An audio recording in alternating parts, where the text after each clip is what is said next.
My name is Joel. I'm one of the pastors here, and so it's so good to see you. For the last time, we're going to be in Deuteronomy for the summer here. Then we're going to start a new series on some spiritual disciplines next week, and so I'm excited for that summer series. But for today, we will be in Deuteronomy chapter 11. Deuteronomy chapter 11. It is the season of graduation, right? And I know this because in the past couple weeks, I've been to like 14 different graduation parties. And a couple weeks ago, there was one particular day where we had, I think, 3 different graduation parties that we had to hop from one to the next to. We also had a couple soccer games sprinkled in there. It was just going to be a very busy day. And so we go to one, we go to soccer games, we drop the kids off with the grandparents, we go to the next one. By the time we were getting back to the third one at that point, we knew we were going to like barely even make it by the time the party was about ending. And so we're rushing over there. We just have my little baby, my 1-year-old baby girl in the back. She's now falling asleep.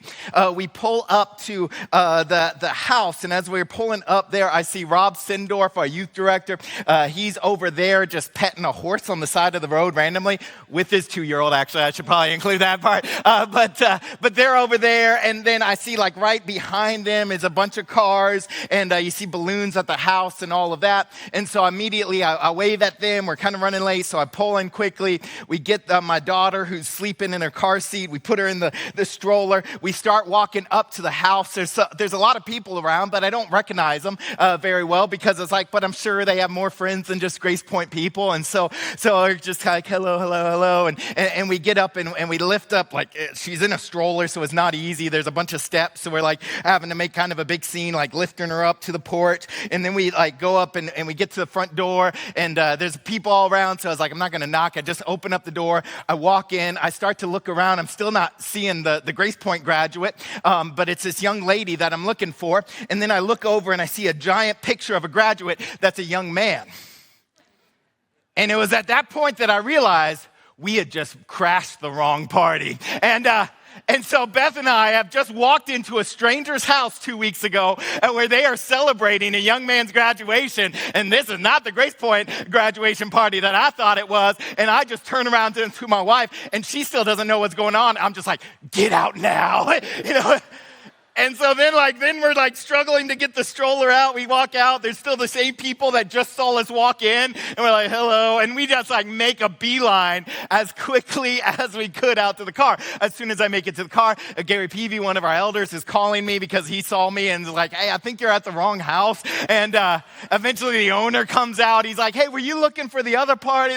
There's another party right behind this house. Have you ever gone on the wrong turn? Have you ever taken the wrong turn in life? It usually doesn't end well whenever you're supposed to go one place and you miss it. And the reason why I'm bringing this up is because we, over the last 8 weeks or so, have been in this book of Deuteronomy. And we started out with this main passage in Deuteronomy 6, where he reminds them to love the Lord your God with all your heart, with all your soul, with all your mind. Love him with everything that you have. And he's really just been reiterating, what does this look like?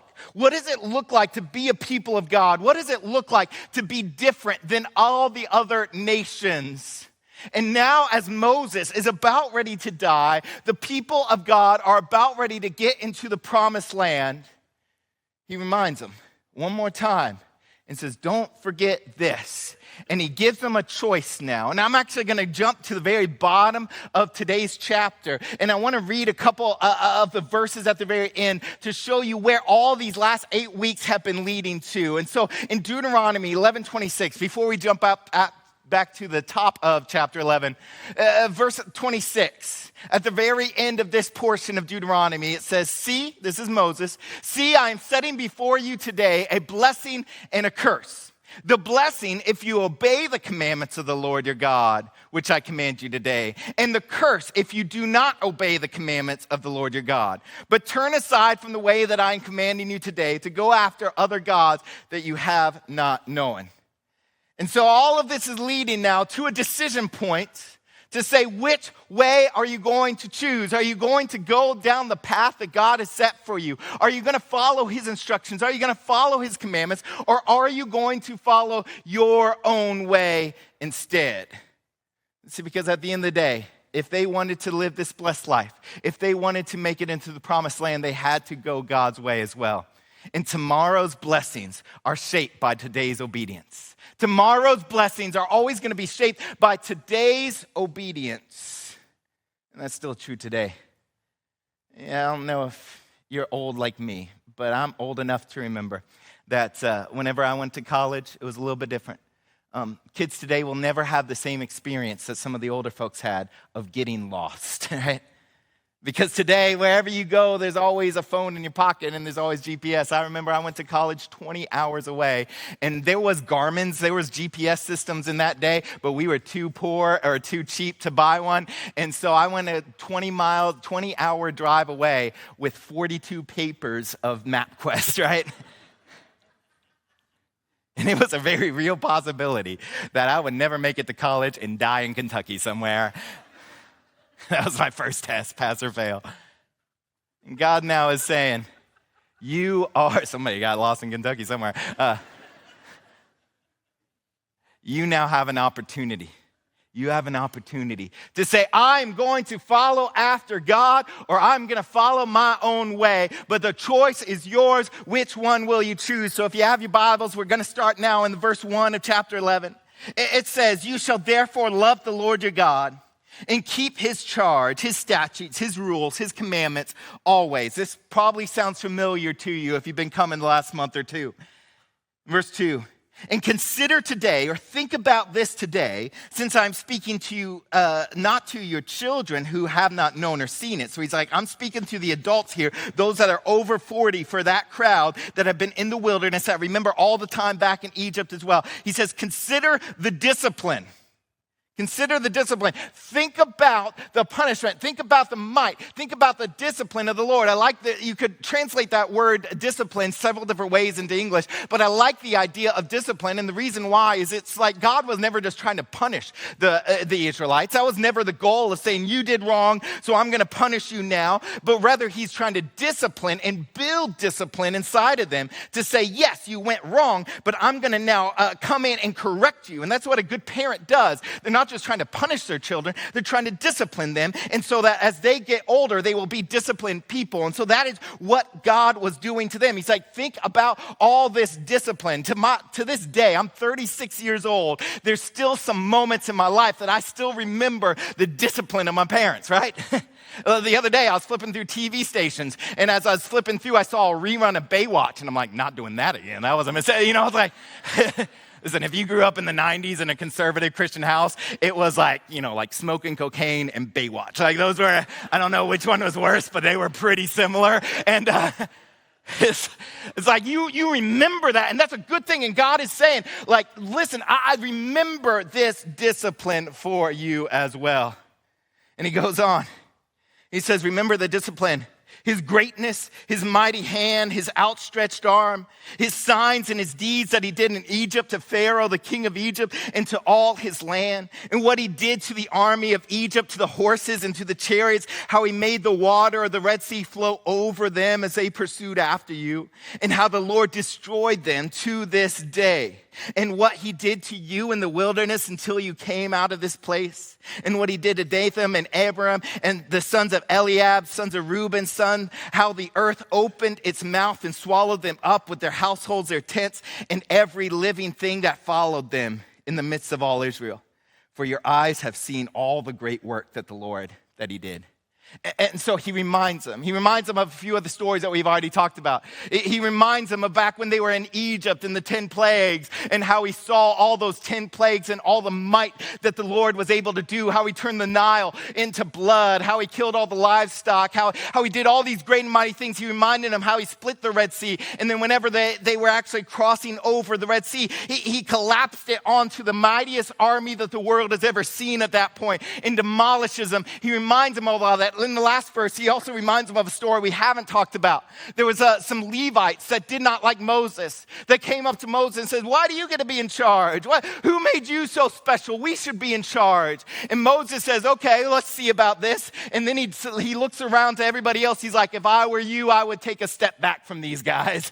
And as they all step back, then the ground literally just opens up. They all fall down into the ground, and then it closes back over top of them. And that is the most terrifying thing I've ever heard. I grew up, we just moved from Florida, and the county that we were in was the sinkhole capital of the world. And so every house that you had to look at or buy, you would always want to make sure there was no sinkholes. Eventually, I was like, babe, we need to buy a 2-story house. So if it falls down, at least we'll still have 1 story left, right?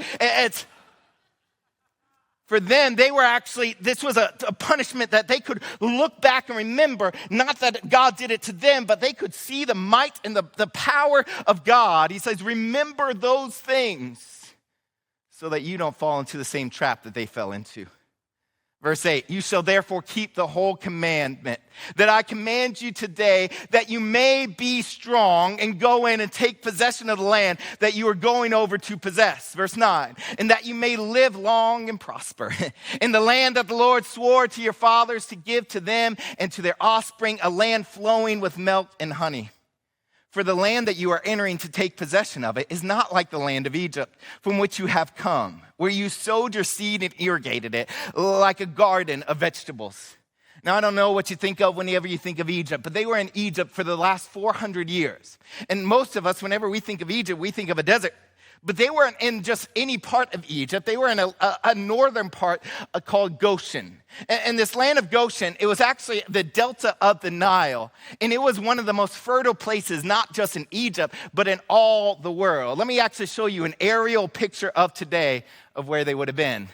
This is the Nile River as it goes into the Mediterranean Sea. And that green area right there is where the Nile, one of the most powerful rivers in all the world, starts to spread out. And it becomes just a fertile area. So there's so many rivers now that start to dump out into the Mediterranean Sea that they would have started up there. And you say, why would the Pharaoh let them live in the most fertile area? Well, remember 400 years ago, it was one family. He was like, oh yeah, just go up there and just like pick out some land and you and your family can live up there. 400 years later, there's now millions of them living in the most fertile land and anywhere that they would ever be able to find. Now, here's the problem, though. When you have gotten used to that, there was never going to be a moment that the Nile River was ever going to dry up outside of supernatural forces. There was always enough water. There was always enough good soil. Like they literally just had to dig a ditch, and they would always have enough food because there's always going to be enough water. But he says, the land that you're going into is going to be a beautiful, wonderful, God-provided land, but it's not going to be like this. It's not that there's just a giant river that just flows and you're never going to be able to run out of water. Instead, verse 11 says, but the land that you are going over to possess is a land of hills and valleys, which drinks water by the rain from heaven. So it depends on the rain, not from a river. A land that the Lord your God cares for. The eyes of the Lord your God are always upon it, from the beginning of the year to the end of the year. And if you will indeed obey my commandments that I command you today, to love the Lord your God and to serve him with all your heart and with all your soul, he will give you the rain for your land in its season, the early rain and the later rain, so the spring rain and the fall rain, that you will gather in your grain and your wine and your oil, everything that they need. And so he's reminding them that you're going to go into a land and you're still going to have to trust that I'm going to send the rain. And if there's enough rain, then you'll have enough to eat. Now, whenever I first read this, I started to think, I was like, wait a minute, this almost feels like a downgrade for them. And in many ways it was. See, because they were beside the most powerful river in the world, and there was always enough water, and you need water to survive. But now they're going to go to a land that they have to depend on the rain to come down. And if there's ever a drought of rain, like that could mean death for them. Like for us, it's not that big of a deal if we go through a drought, right? Like if we run out of water, apparently in Northwest Arkansas, we just bring in like 8,000 giant blue tubes, right? And we just steal it from a lake nearby. That's how we deal. Like if you and I, if we go a couple months without water, we're going to walk outside and we're going to be like, man, my yard is looking rough, right? Back then, if they went a couple months without water, they'd have to walk outside and be like, man, my wife and kids are looking rough, because like they were about ready to die. Like this is way more serious, a dark joke this morning. But this is way more serious for them. But now they start to see that even though they were going into the promised land, this was not saying, I'm going to go into the promised land and then all my needs are going to be taken care of. I'll never have to trust God ever again. It was quite the opposite. See, God was preparing them over these last 40 years to say, will you trust me? And these last 40 years, it was actually a little bit easier to trust God because every single morning they'd wake up and there was always manna on the ground every single day. But now when they get into the promised land, they didn't even have that. They just simply had to trust that God was going to send the rain like he said that he always would. And for us as well, oftentimes in my life, man, I go through a season of wilderness. I go through a season of hardship. And I start to think to myself, man, as soon as I get out of school, as soon as we get married, as soon as I get the next job, as soon as I get to that next point in life, then everything will be all right. But in fact, it's quite the opposite. That the next stage of your life, I can almost guarantee will be more difficult than the last stage that you just walked through. But because you can look back to the last stage that you just walked through, because you can look back on that wilderness, you can say he was faithful then and he'll be faithful now. See, you never graduate from trusting God. You graduate into greater trust. You graduate into greater trust. I felt like I was never gifted at school. I spent 20 some years in it. Probably could have done it quicker, I guess, if I was a little bit more gifted. But listen, whenever I went into college as a freshman, I got a certain grade. And then as the next year, I got a little bit better grade. Next year, I got a little bit better. Like eventually in seminary, I got even better grades. Eventually in my doctorate, I got way better grades than I ever did as a freshman in college in my freshman in college classes. Now, were those freshman in college classes harder than my doctorate classes? No. But God had allowed me to take one step of progression, one step of obedience. That second grader cannot do 10th grade math, but whenever they get to 7th grade and 8th grade and 9th grade and 10th grade, and they slowly start to progress, and in the same way as well, did you know that the happiest people, probably in this congregation in America right now, are some of the oldest people? Not because they have the least amount of problems. In fact, most of them right now are probably going through way bigger health issues than the younger folks are. Most of them are on fixed income and have to worry about that. But yet they have somehow figured out, even though they might also have the most problems, how they are the most satisfied and the most joyful. Why? Because they've walked through some things. Because they've seen some things. And they still know that God is faithful even then. And here's the beautiful part. You don't have to wait till you're 80 to figure that out. You just have to give yourself over and say, God, you are faithful back then. You are faithful in my last trial. You're going to be faithful in this one. And so even as I walk into a promised land, I'm still going to have to trust that you're going to be the one that sends the rain, that you're going to be the one that provides for me.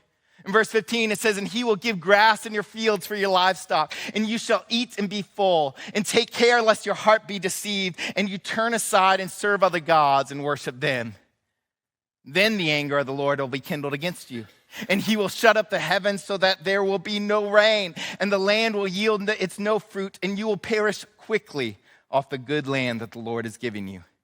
You shall therefore lay up these words of mine in your heart and in your soul. This might sound familiar to you. Back in Deuteronomy 6, he's almost going to quote it verbatim. And you shall bind them as a sign on your hand, and they shall be a frontlet for your eyes. You shall teach them to your children, talking of them when you are sitting in the house, and when you are walking by the way, and when you lie down, and when you rise. He says, make this law, make this word your everything.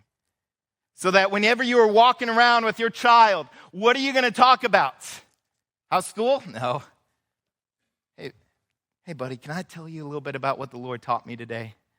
When you're sitting at the dinner table and you sit down and you take time and you pray over your own requests and you pray over each other and you start to point them back to Jesus in every single part of your life. Listen, if you do not make God your everything, your children won't have anything to do with them.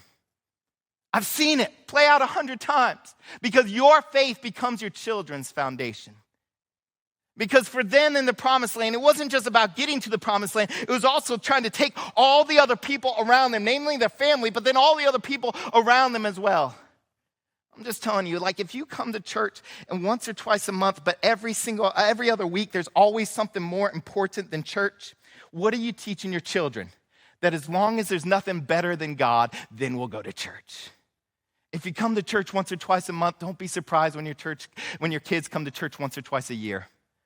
Make them your everything. Your faith is going to be that foundation. If you don't have a foundation, or if you don't have the faith, then your kids won't have that foundation. Make it your everything. Make it point everyone back to God. In verse 20 it says, you shall write them on the doorposts of your house. These are the laws of God, so you remember them every time you walk out and when you come in. That your days and the days of your children may be multiplied in the land that the Lord swore to your fathers to give them, as long as the heavens are above the earth. And if you will be careful to do all this commandment that I command you to do, loving the Lord your God, walking in all his ways, and holding fast to him, then the Lord will drive out all these nations before you, and will dispossess nations greater and mightier than you. Every place on which the sole of your foot treads shall be yours. Your territory shall be from the wilderness to the Lebanon, and from the river to the river Euphrates to the western sea. Whenever it says from the wilderness to the Lebanon, that's talking about the wilderness that they're in, to the Lebanon in the north. From the river, that river is capitalized. I would probably be referencing to the Nile River, to the river Euphrates. That's all the way out in Iraq. In fact, let me show you what this description looks like. Now, this has nothing to do with, it has the modern countries up there. This isn't about the modern Israel or anything like that, but this is the promise that was given over to Moses and the people of God that said, everywhere you walk is going to be yours.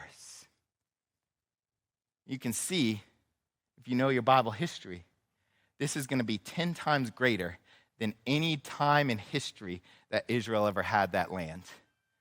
This was massive compared to the area that they actually were able to ever get. But you know what's really cool about this, the more they thought about it?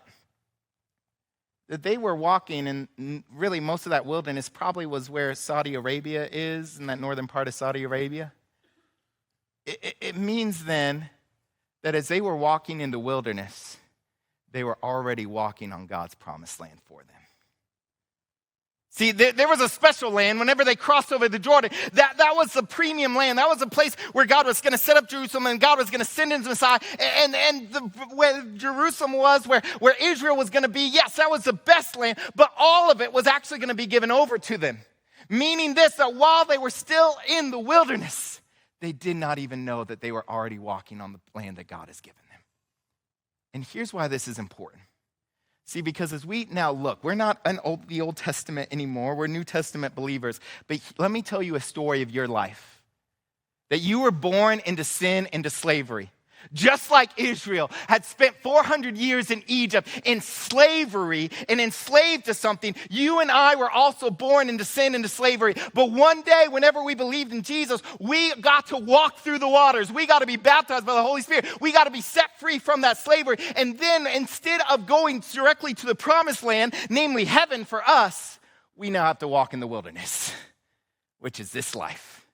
And every single day we wake up and we have to remind ourselves, am I going to trust God today? And every single day I wake up and there's enough manna just for today. There's enough provision just for today. And I'm going to have to learn to trust him. And as I get a little bit closer to heaven, a little bit closer to the promised land, and I can start to see it, but I still have to trust him. One day you and I will cross over that Jordan. Just like the people of God. And we will get to our promised land, which for us would be heaven, when we get to be with Jesus. But here's the beautiful part is, even right now, we're already in the promised land. Even though it doesn't look like it, even though it looks like the wilderness. You know why? It's because we are with God even right now. We're with him. because they were walking outside. They were seeing his provision on the ground every single morning. They could look up and they could trust that if I follow that cloud by day and that fire by night, then he will lead me to the exact place. And this is the season of life that we are in as believers while we are still on this earth, that we are in this wilderness. But I am simply just trusting that one day he will lead me to the promised land. But until I get across that Jordan, then I'm just going to trust him right now. And here's what's so beautiful about all this, is for this season that they were in, they depended on Moses so much. To this day, actually, if you ask most Jewish people, who is the most revered person in all the Jewish faith, most of them would tell you it's Moses, not Abraham, not David, not any of the other people. Most of them would tell you it was Moses. Why? Because Moses was the one who got the law, and the law was going to tell us how to get close to God. Well, if you know the rest of the story of Deuteronomy, by the time he gets to the end of the book of Deuteronomy, they get right on the banks of the Jordan, ready to cross over the Jordan, ready to cross into the pinnacle of the promised land. And then Moses dies. Moses, the one who gave them the law. It was called the Mosaic Law and the Mosaic Covenant. It was all built on Moses because they thought if we follow the laws of Moses, then we'll be close to God. Then we'll get all the things that he promised us. But here's the problem. Moses dies before he ever even got to see the promised land. Moses was never going to get him across the promised land. Moses dies, and then another man is raised up. Remember what Moses' successor's name was? Joshua. You know what's so beautiful? I love that name Joshua. My firstborn son is named Joshua. You know why I love the name Joshua so much? Is that if you take the name Jesus and put it back in its original Hebrew, it's the name Joshua. Did you know that? That Joshua and Jesus are the exact same names. His name means God saves. And don't miss this picture now.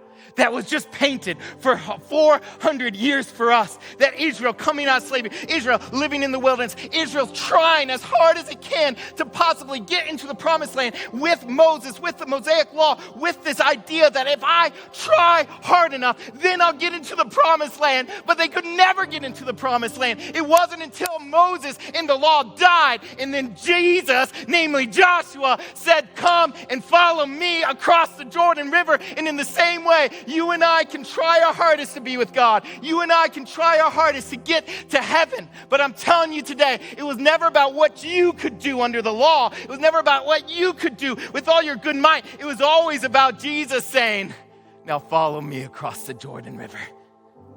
Will you follow me today? Because when we start to follow him, verse 25 says, no one shall be able to stand against you. The Lord your God will lay the fear of you and the dread of you on all the land that you shall tread, as he promised you that we have a greater Joshua. Will you trust him today? Will you follow him today? And practically in my life, we're almost done. When I was 22 years old, much like all the young people here today, we were praying about what we wanted God to do in our life. And I had a couple jobs lined up as youth pastor and things like that. And we prayed and we prayed and we prayed, and we just couldn't find a settlement in our heart of saying this is where God wants us. Until we were invited to go down to a church plant to Florida. And we didn't have any jobs lined up. We didn't have anything that we could rely on in that time. But yet we just felt like this is what God has called us to do. And so I had to call these jobs that had given me job offers and say, I'm sorry, we're gonna move down to Florida. We quit both of our jobs in Virginia at the time. And we were young and dumb enough at the age 22 just to move to Florida and trust that God was gonna move. And we quit our jobs, we moved down to Florida, we moved into an apartment that we had not seen yet. And to be quite honest, had we seen it, we would not have moved into it. And we moved into Florida. I had to get my dad to co-sign for it because I had no job and no way to provide and no credit history at 22. And there was no reason why I should be able to even live or supply or provide for our family and pay the rent or anything like that. But we were just trusting. Meanwhile, my wife, who is a teacher, that whole entire year in preparation for our move to help start this church, she sent out 100 applications. It was right after the Great Recession, and so the jobs were just hard to come by. We couldn't find a job, we couldn't find a job, we couldn't find a job, we couldn't find a job. And at crunch time, we were like, but we feel like God has called us here. Let's trust God, and we moved. After we moved into that apartment, the one that honestly we would not have moved into, the next day we start driving around town and we notice that there's a middle school right across the street from the apartment complex that we moved into. And my wife, she's like, I don't know how I missed it, but I never sent a resume over to this middle school. I don't know how in the world I missed it, but that's probably the only school in all of the city of St. Petersburg that I haven't sent my resume to yet. And so she quickly works up her resume. She shoots off an email. 10 minutes later, she gets an email back from the principal saying, can you meet today? She got a job the very next day after we trusted God and we moved our family across the country. You know, whenever we came to Arkansas, that also required some faith on our behalf. There's also some questions. But now I can look back and I know, you know what? God was faithful the last time he called us somewhere. I bet he's going to be faithful again. And I don't know what's going on in your life, but I can promise you that when you look back over your life, he has been faithful every step of the way. And your next step, it was always going to be Jesus, and you can always trust him. Do you trust him today? Let's take a minute now. With every head bowed, every eye closed. Where in your life do you need to trust God? Do you need to give over to him? Where in your life do you need to be reminded, Lord, you've always been faithful? Maybe some of us need to confess just that lack of faith in this season of life or whatever that circumstance might be. We've been worried. It was never about you. It was never about what you could do. It's always been about God and what he's done for you. Father, we love you, Lord. I'll pray for this congregation. I pray for this people. Lord, you love them more than I could ever. And you know what's going on in every single woman and man and boy and girl's hearts. And I pray that you would draw every single one of us closer to you today. Whatever, Lord, that we need to lay down at your feet to trust you more, I pray that we would do it. Hey, let's just take a moment in prayer now. Surrender this to the Lord before we close up today.